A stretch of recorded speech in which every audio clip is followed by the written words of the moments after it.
Hello everyone and welcome back to the Magnus Invitational. We are continuing our coverage with the match Nepomniachtchi versus Anish Giri.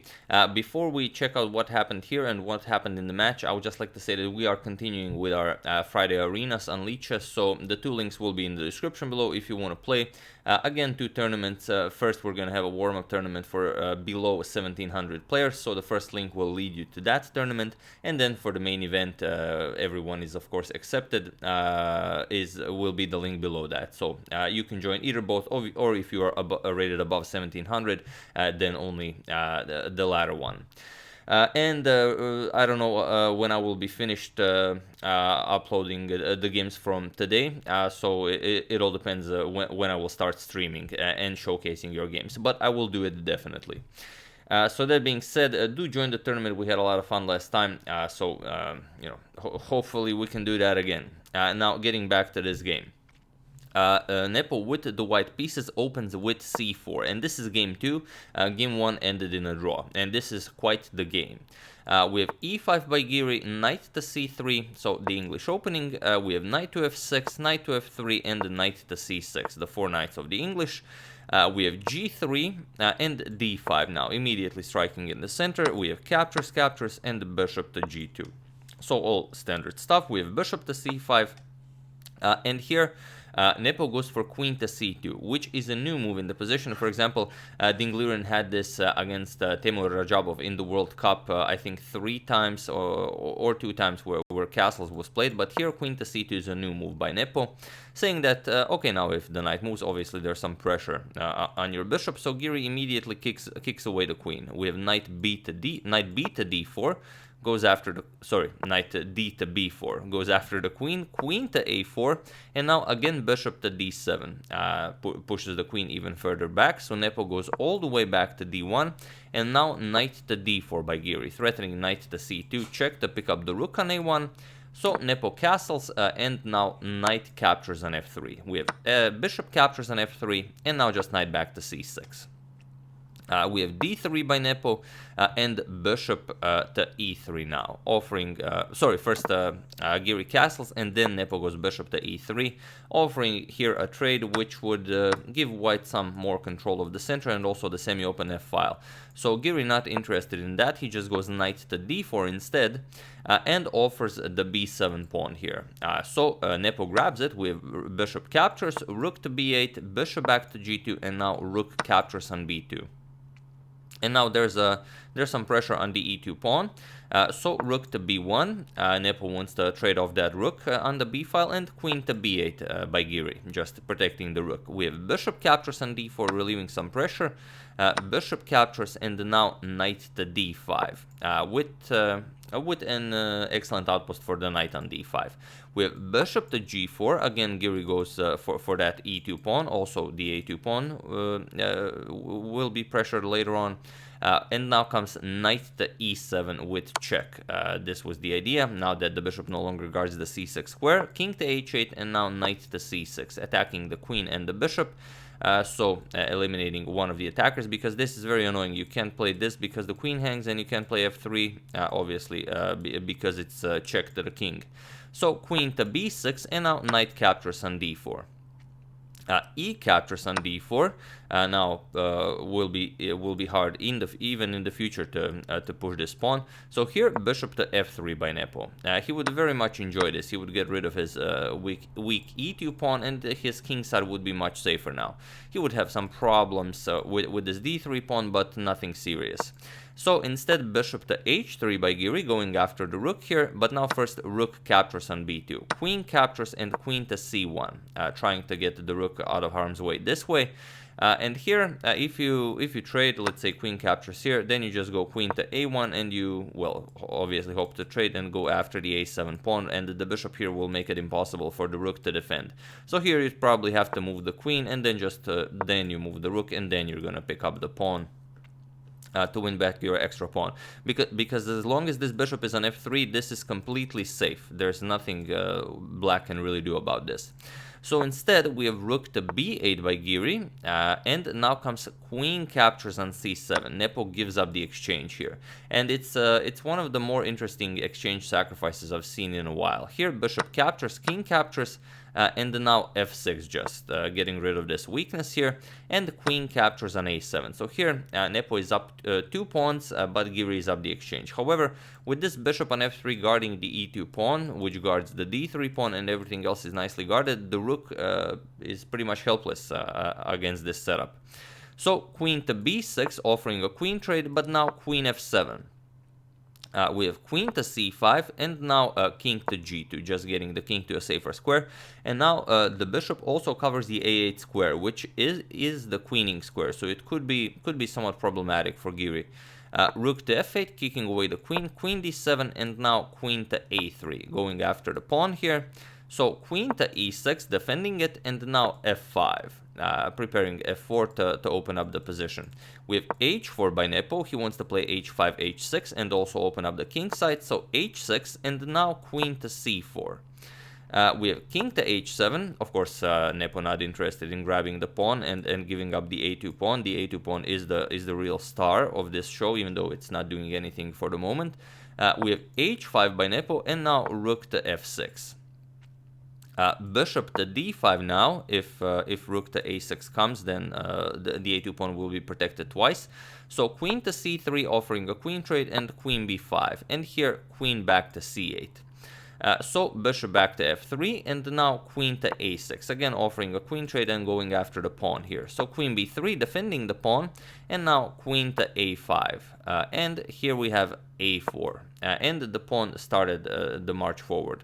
Now, rook to a6, going after the pawn, and now, of course, queen to f7. Now, you cannot grab the pawn. If you grab the pawn, you're getting mated. Queen captures here with check. King h8, you're going to deliver another check, and then just bishop to e4 check, and that's just it. If you go here, bishop here, and it's mate, it's unstoppable. So really exciting stuff. So rook to d6 instead. And now queen to e7, putting pressure on the rook. We have rook to d8, controlling the back rank, and now bishop to c6, just defending the pawn once again. King to h8, and now king to h2. We have rook to c8, going after the bishop, and now queen to e6, just defending. And here we have queen to a6. Giri finally manages to trade queens, as now if you don't do anything, you're just going to lose a bishop here. So bishop to d7, and now we have a queen trade. Captures, and now rook to e8, going after the bishop. Rook to c5 is also possible, just defending the f5 pawn, while also keeping an eye on the a5 square. However, instead of defending, he goes for the counterattack. Rook to e8, he goes after the e2 pawn. So Nepo captures, and here we have rook captures on a2. King g2, defending the f2 pawn, and now putting the rook behind the passed pawn. And Nepo, of course, defends it. And now comes g6. You have to start getting your king into the game. We have h captures, king g7, and now bishop to e8 defending. So now the bishop nicely defends these two pawns, but the rook to a3, going after the d3 pawn. So you can defend all of them. Bishop to b5. It's more important not to allow black to have a passed pawn of his own. So king captures on g6, and now f4, starting to push the pawns and start bringing your king into the game. We have rook to a1, and now king f3. We have king to f6, and now comes g4. We have king to e6, and now king to e4. We have rook to g1, going after the pawn here, but now bishop to a6, defending with a tactic. If rook captures, then bishop c8 check picks up the rook. So rook back to a1, and here bishop back to c4 with check. King f6, and Nepo just brings the bishop back, bishop to b5. And here is a moment where Giri missed what Nepo just did. Nepo just repeated the exact same position, but only now with the king on f6 instead of on e6, and it looks irrelevant, but it's highly relevant. So here, what you should do is go back, king e6, and either accept that this is a draw or force white to do something else. Instead, Giri went for rook to g1, now going after the pawn, but now it's a bit different. Because, well, feel free to pause the video and try to find why it's different while I give you a couple of seconds. It's not easy. You have to see 3 moves ahead. But the 3 correct ones, of course.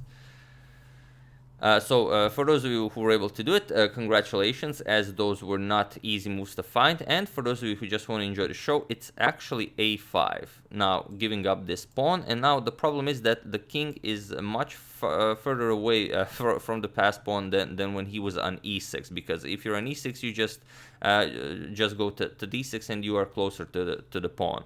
Here, the problem is you don't really have a good reply here. If you just go back, pawn comes to a6, and now you've just given white two free moves, a5, a6. So here you have to capture the g4 pawn, but now comes a6, rook to g7, and now the move you had to find, bishop to c6. And this is how white prevails. Problem now is, if you don't react, for example, if you play something like this, then bishop b7, and if you start pushing, then white just gives up the bishop and then brings a queen into the game. So of course Giri could not allow that. He played rook to a7, but now again we have a rook in quarantine. The bishop just locks it out of the game completely, and now white's plan is fairly simple. He wants to get the king over here, either grab the rook or force the rook to trade. So Giri starts pushing h5, but now king captures on d4. We have h4, king to c5, we have h3, and now king to b6. Now, forcing this trade, so there's no other option. Giri captured, we have a captures on b7 by Nepo, and now h2. Nepo brings a queen into the game, and so does Giri. However, it's 2 extra pawns for white. If it's 1 extra pawn, then there are often times where black will hold the draw. However, with 2 extra pawns, it is very difficult. So queen to e5 check by Nepo, and also Nepo has the first move. King f7, we have queen to e4, again immediately offering a trade. Queen h6 check, and now king c7. We have queen to g7. Now any check will be met with moving the king and checking the white king, but now just queen e5, again offering a trade. Queen g4, g3, and now d4, starting to push the pawn. We have queen to b3, and now f5, just pushing those pawns. We have queen to c4 check, queen to c5 blocking, and now queen to a4. But here Nepo just finds queen to d5 check, we have king to f6, and now queen to c6 with check, nicely connecting here. And it was in this position that Anish Giri resigned the game, as there is nothing more to be done here. Once you trade the queens and grab this pawn, it's just d5 and it's winning. King f6, d6, you're going to get the king f7, and that's just it. d7, king e7, king here, and you are grabbing a queen. So yeah, game 2 went to Nepomniachtchi, who is now leading the match, and since we're not going to be showing any more games from the match, as both game 3 and game 4 ended in a draw, Nepo is the winner of the match. However, I will show the position from game 3, which was very promising for Giri, although I just have to switch sides. There we go. So Giri is white here, and this is a position from game 3. So Nepo has a very nice bishop-queen battery here with a lot of pressure on g2, and the knight is defending it. So here Nepo basically forces a queen trade with e5, saying if you move your knight, you're getting checkmated, so you have to trade queens. And here there is a very tricky move. Instead of trading queens, there is also queen to b3 here, just with the threat of grabbing the bishop and also the rook. But after bishop to d5, defending both threats, knight captures, queen captures. Now you get rook b7 check. King to e6, and now d captures on e5. King captures on e5, rook captures on h7, now creating a passed pawn here. And here, after rook c1 check, king h2, and a queen trade, for example, you would get this position, this endgame, where Giri would be up a pawn with a passed pawn on h6, which is most likely winning. But it's a whole lot to calculate. So instead, Giri decided to go for a different line, which is also excellent. D captures on e5 first, f captures, and now he traded queens with bishop captures, and now knight to h3. Going for knight to g5 check, which wins the h7 pawn, or even if the rook moves, even the bishop. So bishop to d5 was played, and now knight to g5 check by Giri. King e7, and now Giri just grabs that h7 pawn, now creates a passed h pawn. We have rook to g4, going after the g2 pawn, and now g3. And now when this diagonal opened up, now Nepo goes for rook to c4, now threatening. If you're not careful, you're gonna get to just rook to c1 check, followed by rook to h1 checkmate. And here Giri had the opportunity, but he had to play f3. This just gives the f2 square for your king, and there's not much. Bishop captures on f3, you're just going to move the knight, attack the bishop, and after the bishop moves, you push h7. And now this is a pass pawn on h7, rook will block at a3 and get the pawn out of the way. Now you're going to capture here, you're going to capture here, and you're just going to win the game at some point. However, Giri went for rook to b1 instead to defend the mate, and this gave Nepo a free tempo with rook to c8, with rook to e1, and now just rook to h8, giving up the e5 pawn. So rook captures and then king to d6. And here you have to give up the knight. Rook to g5 was played, and now rook captures on h7. Rook captures on g6 with check, king e5, rook captures on a6. And here you have this position where it's bishop against 4 pawns. So Giri has 4 pawns against Nepo's bishop, but in the end the game ended in a draw. So this was a good shot for Giri to get back into the match, but Nepo the magician, he always somehow does it. It's incredible. He can just walk the edge and never fall. It's incredible. But yeah, Nepo wins the match, and these are the standings after the 3 rounds that we've covered. So there you have it. Let me just fix this. So Magnus Carlsen in first place with 8 points. With 7 points, Hikaru Nakamura in second, and with 6 points, Ding Liren in third. Followed by with 5 points, Maxim Vasciello, Graviani, Nepomniachtchi, and Fabiano Caruana. And in last place, so far without any points, Anish, Giri, and Alireza Firouzja. There you have it. A nice cross table from Chess24 website. So yeah, those were the games. I do hope you enjoyed them. Like I said, I hope you don't mind that I squeeze like that either a very short game or maybe a position from the second game in this video, as but that's how I decided to do it. So I hope you enjoy that as well. I would like to thank Marco Castrucci, Fabian Wick, Frank Truslow, Seth Rivers, and Paul R. Hansen for your contribution to my channel. Thank you a lot. I really appreciate it. As usual, you can check 2 of my previous videos here. Thank you all for watching, and I will see you soon, continuing the coverage of the Magnus Invitational. And don't forget to join the tournaments in the description below. So thank you all. I will see you soon, and have an excellent rest of your day.